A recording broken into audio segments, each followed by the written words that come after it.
Aujourd'hui, nous allons continuer le cours que nous avions commencé la semaine précédente concernant la soukate du Béror, c'est-à-dire la cabane, la tente, le lieu de protection, si vous voulez, du Béror, c'est-à-dire d'Israël. La situation, évidemment, tombe assez bien, je dirais assez bien, le cours tombe assez bien par rapport à la situation actuelle en Israël, puisque nous sommes tous aujourd'hui, je dirais, choqués, blessés, pour ne pas dire pire, en colère contre ce qui vient de se passer sur la terre d'Israël. Et nous nous rendons bien compte que les temps avancent très rapidement et que le but, je crois, du Hamas, vous savez que le Hamas en hébreu signifie la violence. Quand on a un parti ou un groupe qui s'appelle la violence, il est très compliqué de faire la paix. Il faut aussi comprendre que dans la charte du Hamas, le point fondamental n'est pas la reprise d'une terre. Tout ça, ce sont des prétextes. Le but du Hamas, c'est l'extermination totale du peuple juif. Et lorsque j'écoute les, entre guillemets, comment dire, des experts, il paraît qu'ils sont experts dans la politique de toute cette région, ils nous disent, ils ne comprennent du Moyen-Orient, voilà, le mot me revient. En réalité, mes amis, je vous le dis franchement, ils ne comprennent rien à rien. J'entends les discours de l'ONU qui sont d'une hypocrisie absolument incroyable. J'entends les discours de la Russie, de la Turquie, etc., etc., mais, mes amis, ils ne comprennent rien à rien, parce que le problème d'Israël, ce n'est pas de couper le pays en deux et d'essayer de faire un État où va cohabiter la paix et la tranquillité de deux États. C'est absolument impossible, et je crois que si, mais je vais dire quelque chose un peu impossible, si ils lisaient la Bible et les prophéties, ils comprendraient que tout ça n'est qu'une vaste erreur de leur part. Ils n'ont rien compris du tout. Là, ce qu'ils veulent, ce n'est pas un problème politique, mais un problème purement spirituel, et ça se passe au niveau des guerres célestes. Et nous ne sommes qu'au début. Ils sont encore en train d'essayer, tenez-vous bien, de faire un État. Écoutez, c'est absolument fou. Deux États qui cohabitent dans la paix. Excusez-moi de rire, mais c'est absolument incroyable. Parce que vous savez que, et c'est le thème d'aujourd'hui, ça tombe bien, le thème de la souka d'Israël, la souka Israël. La souka du Béror, de la nation fils, c'est une souka indivisible. On ne coupe pas cette maison en deux. On ne fait pas une pièce pour quelqu'un et une pièce pour l'autre. C'est une maison indivisible. C'est pourquoi la souka, qui est, et vous allez le voir dans les textes dont nous allons parler, est absolument extraordinaire. La souka Israël, c'est un lieu, c'est ce qu'on appelle un makom. Ce texte est très puissant, est absolument indivisible. Nous ne pouvons en aucun cas la diviser. Et ces hommes politiques, j'ai entendu aujourd'hui la Russie, M. Poutine, qui était encore en train de s'exclamer, la seule solution, ce serait faire deux États qui vivent en paix et qui cohabitent. Comment tu veux faire la paix avec quelqu'un qui s'appelle la violence? Soyons un peu sérieux quand même. Parfois, je me dis que je voudrais être là, à l'ONU, et prendre la parole et leur dire ouvertement, vous êtes tous une bande d'incapables qui ne comprenez pas un mot à rien du tout. Vous n'avez toujours pas saisi la vérité.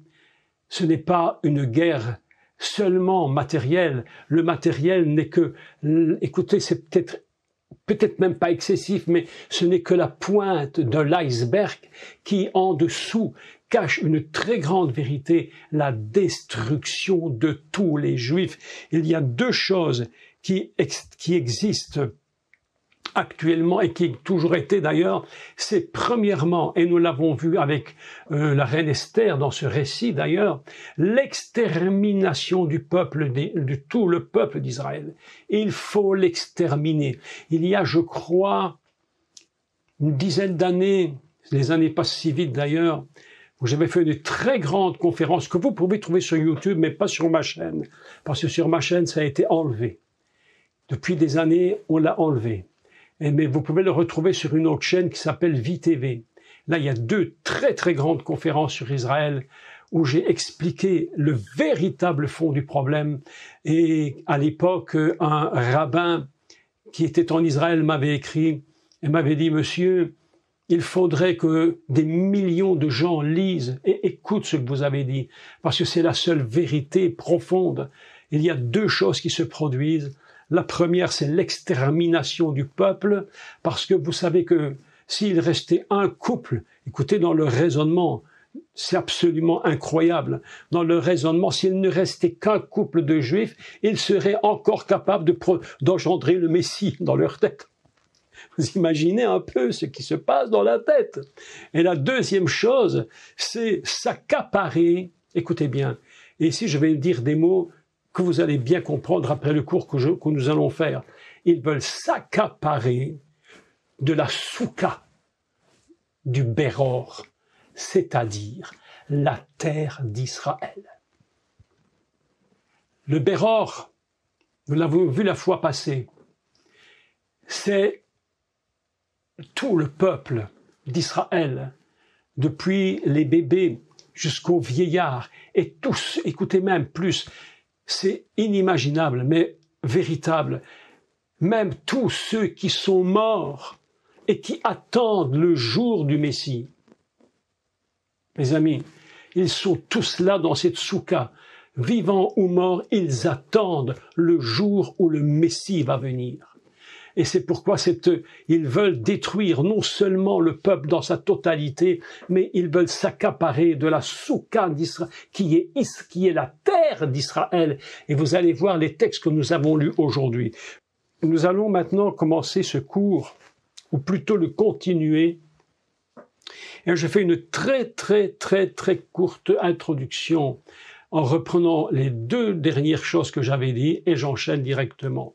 Vous vous souvenez que lorsque l'on fait la fête de Sukkot, il y a évidemment les cabanes qui nous rappellent et qui rappellent évidemment le voyage du peuple d'Israël en Égypte et évidemment la protection de Dieu, c'est ce que l'on dit et qui est absolument véritable, mais également une chose terrible, c'est que le peuple est resté 40 ans parce qu'une mauvaise confession avait été faite. Donc la soukha représente à la fois les deux. Et dans cette fête de Soukha, Dieu va demander que l'on prenne donc 4 choses très précises. Et si je me rappelle bien, il y a ce qu'on appelle Etz Hadar, l'arbre magnifique, l'arbre de la splendeur. Je ne redis pas tout a été dit la fois passée, il suffira de réécouter. Il y a ce qu'on appelle donc les branches de palmier. Et on appelle ça donc Kafot Temarim. Et au sujet de Kafot Temarim, il y a un secret qui est caché.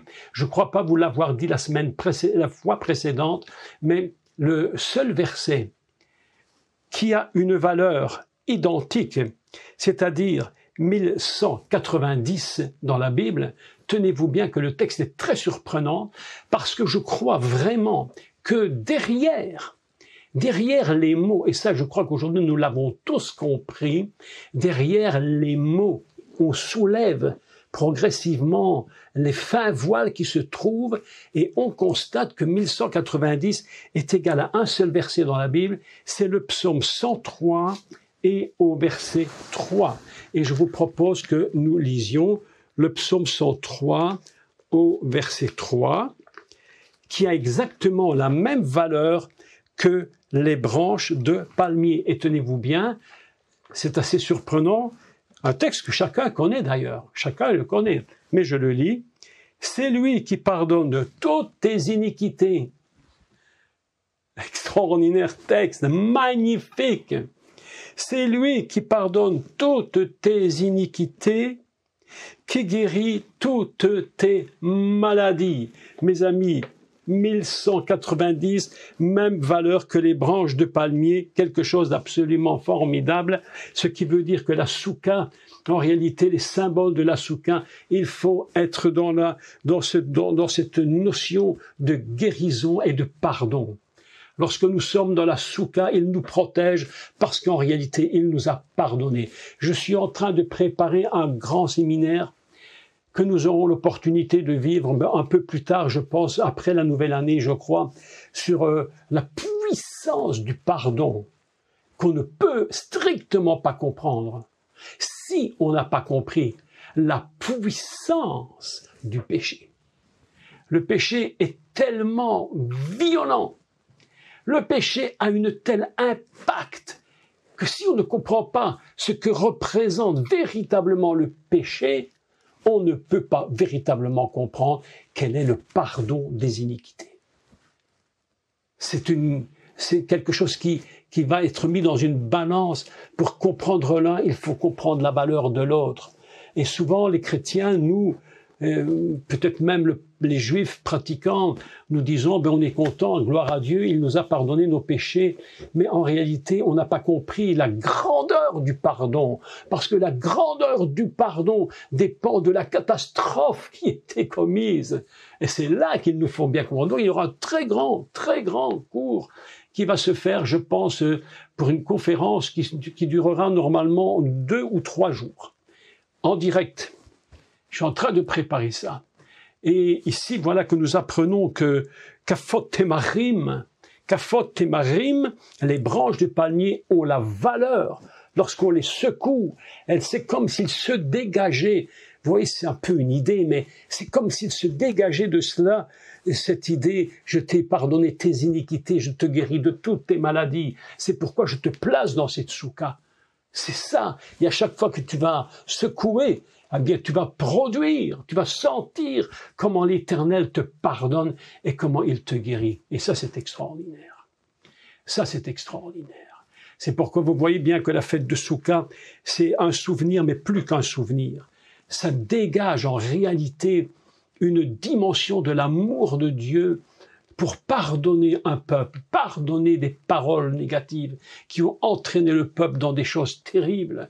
Et maintenant, nous allons passer aux deux derniers, j'allais dire,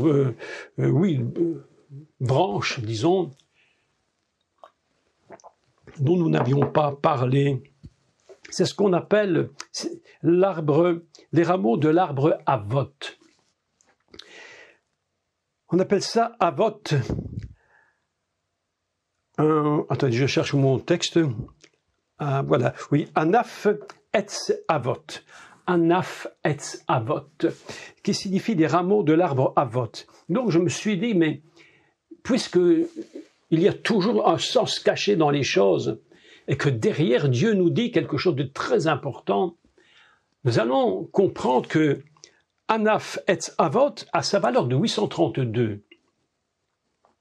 Et 832 a une valeur égale, tenez-vous bien, à Eretz Israël, le pays d'Israël.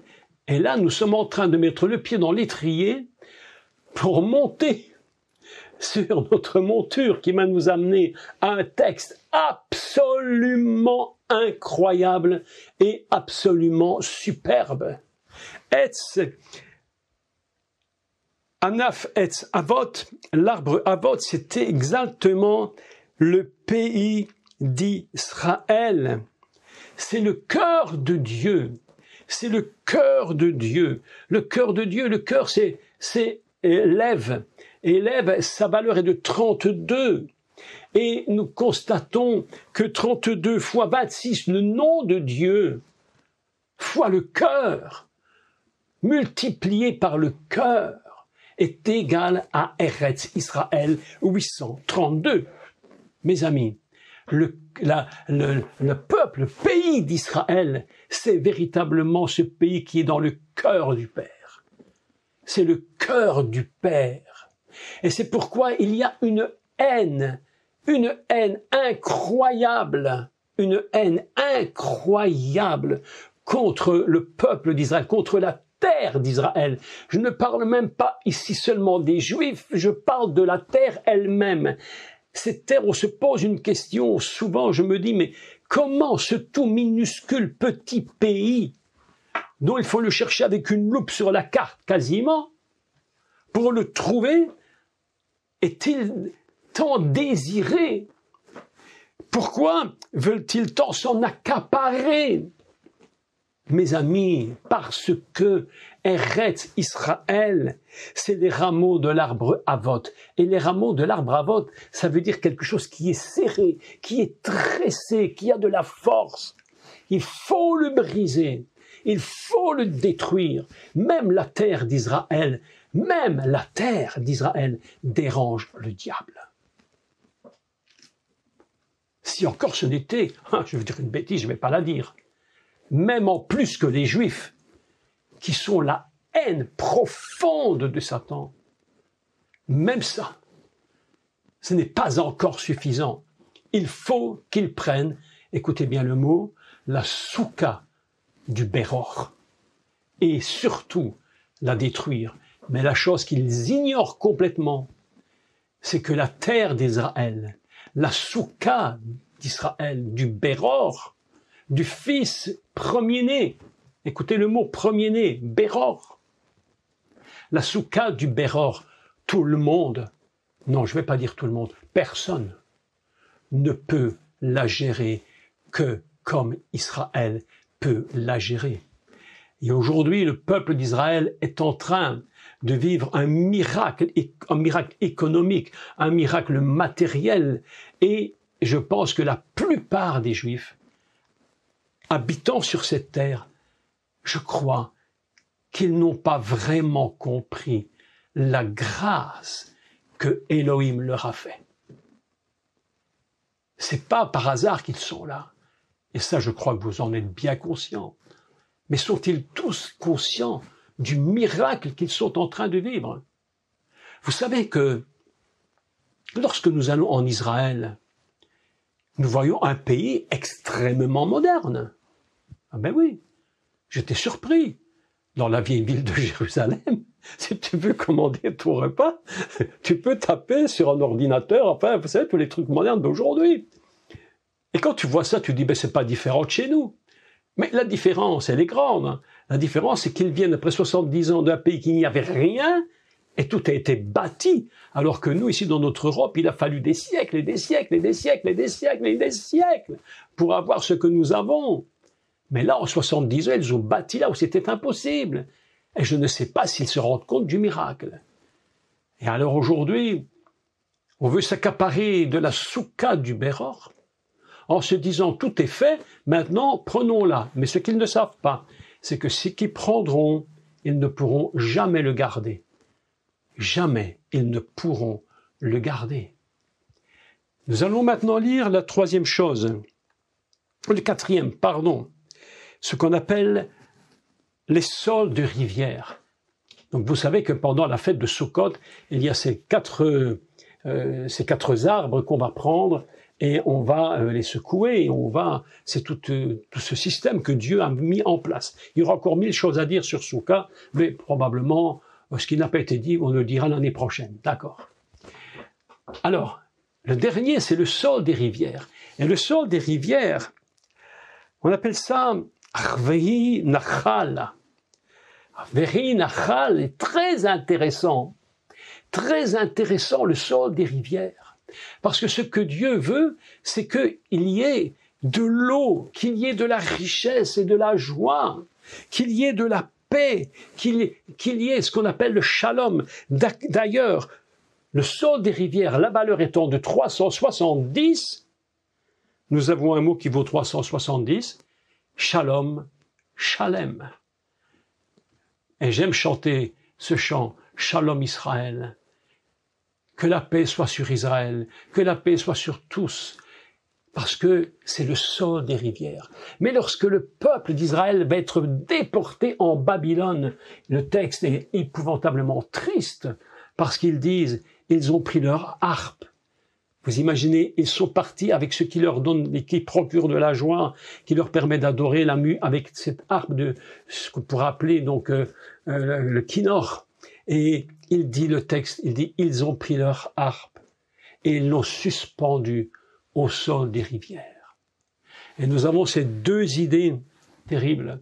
Lorsque tu quittes la soukha, eh bien tu te retrouves en exil. Et les sorts de rivières ne servent plus à être dans la paix, mais ils ne servent plus qu'à pleurer. Et voilà que le peuple d'Israël est un peuple qui souffre aujourd'hui énormément. Et nous avons l'impression qu'il y a là, en ce moment même en Israël, comme si le peuple avait pris ses harpes et les avait suspendues au sol des rivières. Et les États sont en train de nous dire une chose incroyable.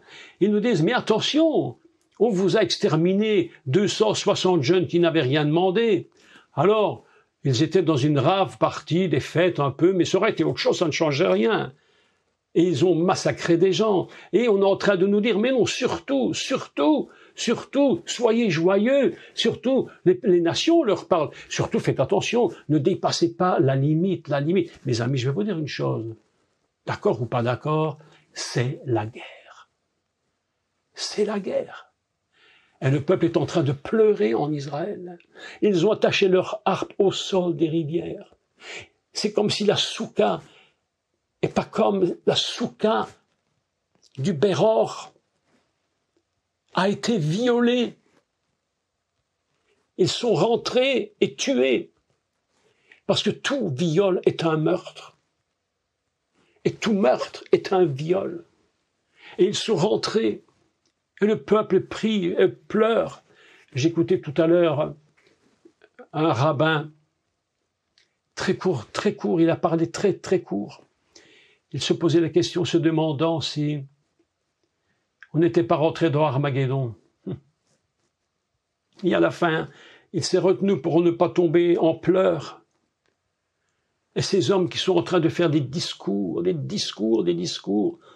Mes amis, aujourd'hui, j'ai vraiment la sensation que la soukha du Béror a été blessée gravement, violée, et qu'ils sont en train de pleurer en attachant les harpes au sol des rivières.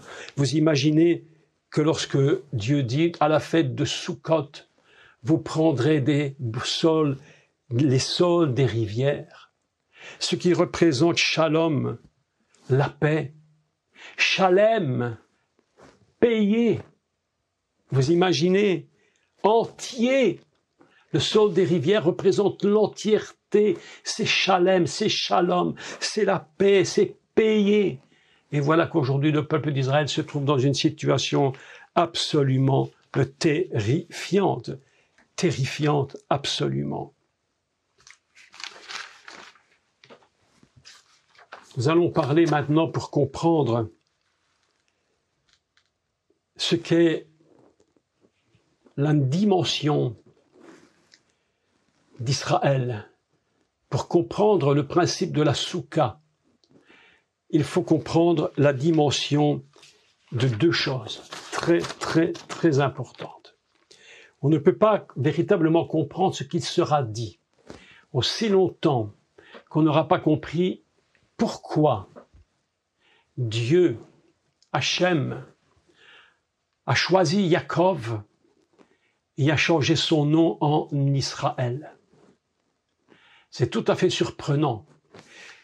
Et nous allons comprendre comment Dieu va s'y prendre pour pouvoir ramener son peuple sur la terre. Et là, mes amis, ce que je vais vous dire aujourd'hui est assez impressionnant. Lorsque j'ai lu ce texte de Ésaïe, chapitre 14, versets 1 et 2, et j'aimerais qu'on puisse le lire ensemble avant que j'aille dans l'explication suivante. Si vous avez reçu ce texte en 3 parties, en réalité, je l'ai fait volontairement en hébreu. Vous constaterez que en hébreu, il y a des mots qui sont en couleur vert, d'autres en rouge et une autre en couleur marron. Je l'ai en dessous translittéré pour que ceux qui ne se lisent pas l'hébreu puissent avoir malgré tout une capacité de lire le texte en hébreu, hein, d'accord, et en dessous, évidemment, en français, dans la traduction de Louis II, qui est, somme toute, assez convenable. Mais, encore une fois, nous allons comprendre que la traduction est absolument impossible. Impossible. Ce que nous lisons en français, écoutez-moi, mais c'est une folie, est intraduisible parce qu'elle est intraduisible. Les mots utilisés ne sont même pas possibles en français parce que plus personne ne comprendrait absolument rien. Donc il a bien fallu qu'on utilise des mots bien compréhensibles pour que l'on puisse lire ce texte. Donc nous le lisons tout simplement en français pour commencer, et puis on va commenter tout doucement en hébreu, mais avant de le faire, je vais vous parler d'Israël et de Yaakov, parce que le texte ici parle de Yaakov et de Israël. Écoutez bien le texte. Je vais le lire avec vous extrêmement lentement, parce que la lecture très lente va vous permettre de saisir au passage des mots et vous allez bien comprendre ce qui est dit. Écoutez bien et nous lisons. Ésaïe 14, verset 1, et nous allons lire 1 et 2. Car Irachem, il aura compassion de Jacob. Qui? Hachem, Dieu, le Créateur. Car Adonai aura compassion, écoutez, de Yaakov. Il faut souligner Yaakov. Il choisira encore Israël. Regardez, nous avons ici côte à côte les deux noms. Pitié et compassion pour Jacob, le choix pour Israël. D'accord? C'est pas par hasard. Vous comprenez bien qu'il n'y a pas de hasard dans ce genre de texte. Lorsque nous relisons les prophètes, et je relis encore le prophète Isaïe, j'ai pas fini, je continue, je suis mais absolument stupéfait de la puissance des mots. Moi, quand j'ai lu, écoutez, vous savez quoi? Quand j'ai lu Ésaïe 14, chapitre 14, versets 1 et 2, mais dans ma tête de bon belge, bien francophone, faisait une bonne petite traduction à ma façon à moi, ben, j'ai traduit la nation d'Israël, la terre d'Israël, Eretz Israël, le pays d'Israël. Mais nous allons constater que c'est absolument pas ça du tout. Même si c'est vrai que c'est la terre d'Israël. Mais là, elle va porter un autre nom. Et nous lisons. Car Adonai aura compassion de Yaakov, il choisira, écoutez le mot, encore. En hébreu, on dit od. C'est-à-dire constamment. C'est pas encore, et demain ça va s'arrêter. C'est encore, le mot od signifie constamment. Il choisira constamment, sans arrêt, Israël. Écoutez maintenant. Il les replacera dans leur... Je fais que la lecture, après j'explique. Il les replacera dans leur pays, les étrangers à guerre, qui produit un mot qui est, écoutez bien, Agar. Qui est qui Agar? Ben, l'épouse, la femme avec qui Abraham a eu une descendance, Ishmaël. Vous imaginez les mots, hein? Imaginez les mots. Les étrangers se joindront à eux et s'attacheront à la maison de Yaakov. Des peuples les prendront et la ramèneront à leur demeure. Souligné demeure, il est mis en rouge pour une bonne raison. Quand les mots apparaissent en couleur, c'est qu'ils ont une bonne raison et qu'ils ne sont pas dans le texte hébreu, ce qui est écrit en français. La maison d'Israël, écoutez le mot, Baït Israël, la maison d'Israël, s'en emparera du pays de Adonai comme serviteurs et servantes. Ils retiendront captifs ceux qui les avaient emprisonnés et dominèrent sur les exacteurs. Écoutez le texte. Voilà un texte absolument mais incroyable. Avant de l'expliquer, nous allons revenir un moment sur le personnage lui-même, parce que tout tourne autour de Jacob et d'Israël. Vous avez remarqué ça? C'est surprenant. On aurait pu appeler le pays, avant qu'Israël s'appelle le pays d'Israël, actuellement, on avait proposé le pays de Juda, ou on avait proposé Juda ou le pays de Juda. Et pour finir, ils ont discuté et ils ont dit non, nous allons appeler ça le pays d'Israël. Mais voilà que nous savons parfaitement que Jacob est quelque chose de très, très particulier. Jacob a quelque chose de spécial. Nous avons tous compris et connu que Jacob, c'est ce qu'on appelle communément quelqu'un qui supplante, qui fait toujours des choses pas très claires. Il va avoir le droit d'aînesse, il va le racheter.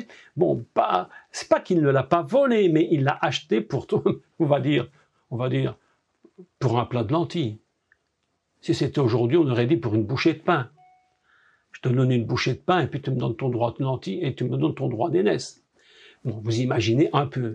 Et voilà un peu le personnage de Jacob. Mais Jacob, sa valeur numérique est de 182. Et 182, c'est très intéressant parce que elle nous dévoile des secrets du personnage qui ne sont pas visibles à l'œil nu. En général, quand on parle de Jacob, tout de suite, c'est le supplanteur, le tordu, celui qui fait des coups par derrière, et puis il écoute sa gentille maman qui lui dit « fais plutôt comme ça pour prendre... » C'est terrible personnage. Et Jacob est un homme qui vit véritablement toujours dans la force de la chair. Il va s'accaparer des choses par des moyens et des systèmes. Mais néanmoins, il a compris quelque chose que son frère Esav n'avait jamais connu et compris. 182 est égal à deux mots très étranges. D'ailleurs, Gan HaEden, le jardin de l'Éden. Et voilà que nous apprenons que Jacob, en réalité, malgré tout ce qu'on peut avoir d'apparence, il y a un appel en lui très important. Quelque chose qui est très, très, très puissant en lui, c'est que Dieu lui donne cette volonté, un cachet de vivre dans un jardin d'Éden et d'amener toute sa famille et toute sa descendance dans ce jardin, ce qu'on appelle le Gan HaEden, le jardin de l'Éden. Et vous allez voir que ce n'est pas par hasard qu'il y a une résurgence des mots entre Yaakov et que ça va glisser dans la notion d'Israël. Quelque chose va se communiquer. Et c'est ce que nous allons voir dans Isaïe chapitre 14. Vous voyez que ça demande quand même de la réflexion et de pouvoir prendre du temps. Et parfois, je me dis, mon Dieu, mais c'est trop compliqué. Et je dis, mais aide-moi à comprendre ce qu'il est impossible normalement de comprendre. Et tout d'un coup, une lumière se fait dans mon esprit. Et je comprends quelque chose que quelqu'un normalement n'arrive pas à saisir. Et le grand bonheur que j'ai, c'est de communiquer ça, de vous parler de ces choses. Jacob, c'est Gan HaEden. C'est caché en lui. Mais c'est également un personnage que Dieu, écoutez bien, écoutez, que Dieu ne veut pas partager avec qui que ce soit. Il est à Dieu.